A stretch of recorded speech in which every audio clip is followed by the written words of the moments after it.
So I was out for a walk yesterday, admiring this tennis ball that was hurtling towards me at great speed. And then it hit me. Here is your wrestling news. Wade Barrett re-signs with WWE. A SmackDown star says goodbye, and the first details of the AEW video game have possibly been revealed. We'll talk about that in a bit. I'm afraid I've got some wrestling news. Wade Barrett officially back in the fold in WWE. So last couple of weeks he's been a part of NXT as a bit of a trial period, not just for Wade with the WWE, but for WWE with Wade. It's both parties having a bit of a feeling out process to see whether they were happy with the arrangement. And it turns out that not only is WWE delighted with what Wade Barrett is doing, Wade is having a lovely time as well, and he has signed on the dotted line to officially rejoin the WWE. He is now officially the commentator on NXT going forward. This was announced by Sports Illustrated yesterday, and Wade Barrett confirmed the news as well, saying, "Our aim on NXT commentary is to be different, a little more unique than the other WWE programming. We don't want to be a carbon copy of what you hear." Merch drop. Hey, those sunglasses look nice. Cool. We don't want to be a carbon copy of what you hear on Raw or SmackDown. I've known Beth for years, and she is incredibly talented. I'm just getting to know Vic as well. I'm excited to learn from and work with both of them, and I'm really excited to develop this into a really tight unit. I hope this lasts for a long time. That is our intent. So there is no bad news to share, but never forget, there's always a little bad news up my sleeve.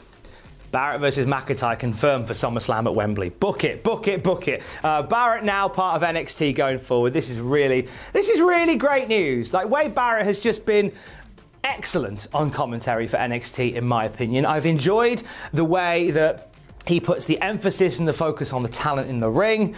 I feel like with other commentary teams, I'm kind of dunking a bit on AEW here, and I know this will get me some angst, don't get me wrong. Jim Ross, national treasure. Tony Schiavone, national treasure.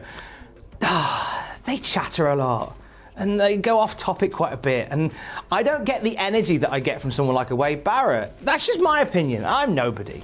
But I'm excited to see Wade Barrett as a permanent fixture as part of NXT. This leaves a gap on the National Wrestling Alliance for if and whenever NWA Power returns, but that is another story for another time. But for now, Wade Barrett officially back in NXT. As Wade says hello again, a SmackDown star literally says goodbye. Lince Dorado on his Instagram posting, that picture that you see right there, with the caption underneath saying goodbye.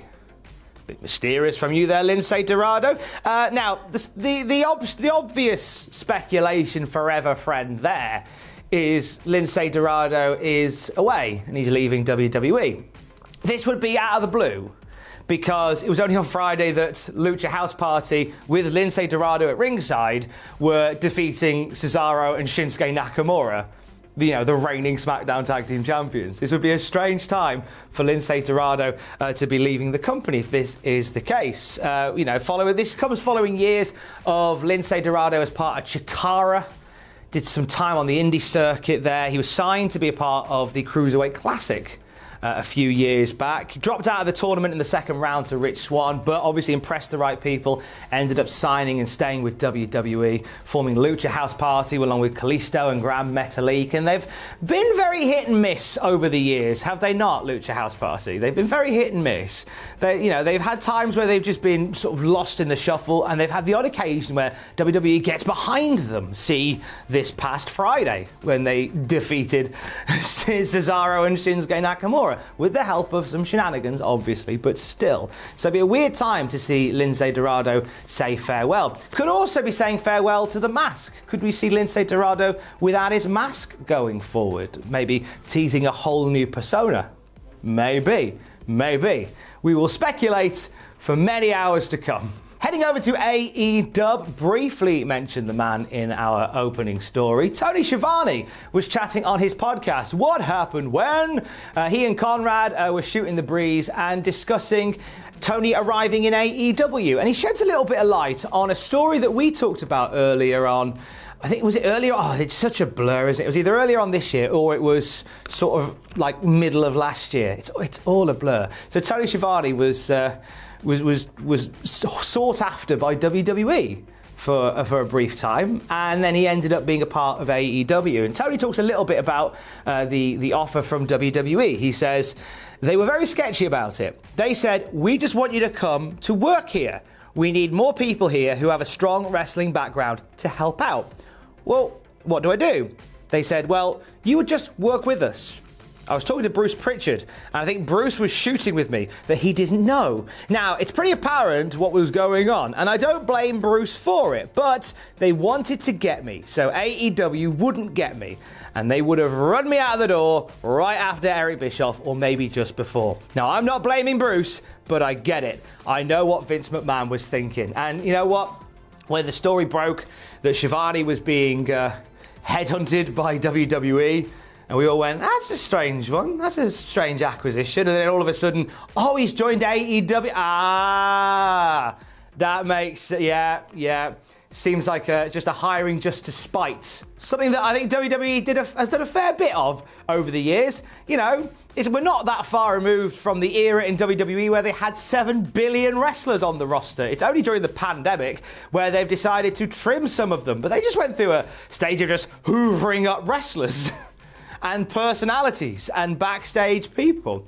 And a lot of times just to spite other companies. And Schiavone may have very well become a victim of that. On the subject of hirings, AEW announced yesterday that Will Hobbs is all elite. This is a cracking signing for AEW. Will Hobbs is very much impressed as part of AEW Dark and his appearances on pay-per-view as well. He was at Casino Battle Royale. Everybody was very impressed with some of the stuff he did there. Some great interchanges Will Hobbs had in the Casino Battle Royale, and he has been rewarded by being officially signed to AEW. Get in there, Will Hobbs. And how is this for a signing on bonus, right? Next week on Dynamite, it's going to be Jon Moxley and Darby Allin teaming with Will Hobbs. Hobbs is going to be teaming with Moxley and Darby Allin. They're taking on Lance Archer, Ricky Starks, and Brian Cage. A very high-profile outing for Will Hobbs next week on Dynamite. Also next week, we'll see Thunder Rosa and Hikaru Shida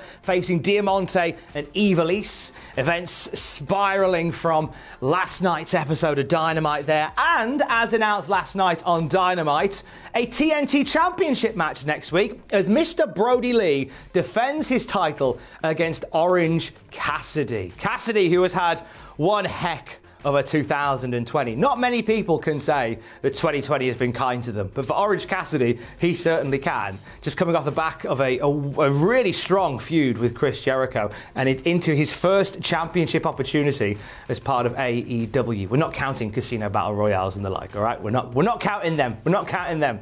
We're counting this is what we count. In terms of the outcome of that one, I really don't know. I feel like I can't see which way that will go. But Jack, I'm sure, will have an idea, and he'll be along later today with AEW Dynamite Graded. And we end on some AEW video game news. Yes, the PlayStation 5 was announced yesterday, so staying in a theme of video games, AEW may have dropped a little hint on their video game. That's right, Darby Allin's Pro Skater for the Game Boy Color. Oh, look at the graphics on that. Oh, I fell in love with a video game. That looks great. No, it's not that one, sadly. It's also not Pac-Man. That was the other gag I had for this bit. Anyway, now this comes from WrestlingNews.co, who have reported that AEW have filed the trademark for All Elite Wrestling Elite General Manager. They've also filed for Elite GM for downloadable game software use, downloadable computer game software for use in mobile and cellular phones, electronic game software for use on handheld computers and mobile gaming devices, and for downloaded video game programs and recorded video game software. Now, there's no release date, nothing else other than a title, but it looks as if AEW might be going the Football Manager route with wrestling. A sort of total extreme warfare, but bit mainstream. Total Extreme Warfare. I love the Total Extreme Warfare is great fun, by the way, if you fancied being a wrestling booker and dealing with the day-to-day stuff. If you're a big fan of wrestling and admin, highly recommend you check out TEW. And AEW may be in a similar vein. Now, we don't know any other details about this. We know that Aubrey Edwards and Kenny Omega have both confirmed there's a game in the works, and now we have this copyright that suggests there may be some kind of game involved, maybe a simulation type game. Trying to think of some of the scenarios that we could use for All Elite Wrestling general manager. You know, would it be like Jim Ross gets somebody's name wrong, keep him on for another week, take him off the road for a week? Dunking on Jim. What a horrible way to end this. Put up Pac-Man again. There we go. Stay safe. Love you. Bye.